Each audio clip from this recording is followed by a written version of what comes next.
But now let's talk about this, Isha, because we have to build this all the thing. So what can we do here? Let's talk about that. What this .NET and the C# has. Did you heard about the object-oriented programming? Yes. Yes, sir. Yes, sir. Yes, sir. Say the I will say the object-oriented programming is one of the standard. They came with a very good thing.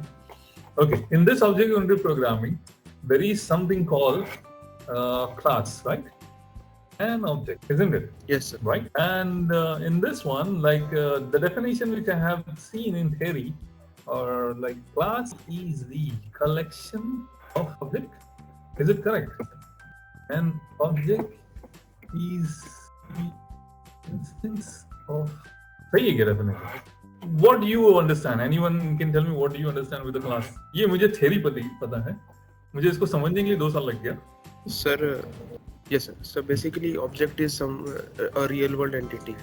So जैसे car is a real world entity, so that can be considered as an object. So anything which is a real world, that can be considered as an object. And class is something, sir, which contain all the functions which are operating on that object.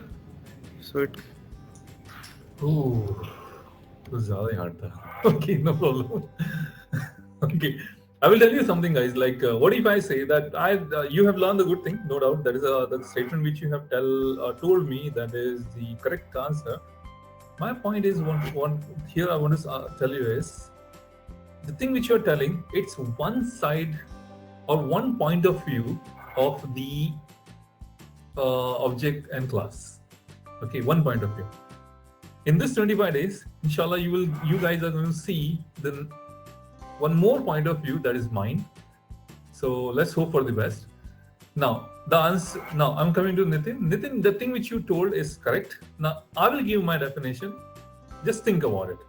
I'm correct or not? Okay, everyone. The thing which is present in this world but not exist is class. To make it I'm coming to the point. To make it exist, you have to create object. I'm repeating myself. The thing which is present in this world but not exist, that's called class. If you want to make it exist, you have to create an object. Am I correct? Yes, sir. Let's take the example. A human. Is it a human is present in this world? Wrong question. Yes, sir. Human. Sir. Okay, Yes. thank you for confirmation. Humanity is not, but humans are. Don't worry, humanity is there. Habibi, come to Dubai. Okay, so you will see the humanity here as well. Don't worry about it. Okay. So the point is here, like, yes, human are like present. Are they exist? Yes, sir. Yes, sir. Now, Human exists. Can you touch human? Yes. Are you serious? Yes, sir. Don't stop until you find a way. Dedicate yourself to your dream. All you have to do is believe in yourself. Don't quit. Don't stop. Keep going till you reach the top.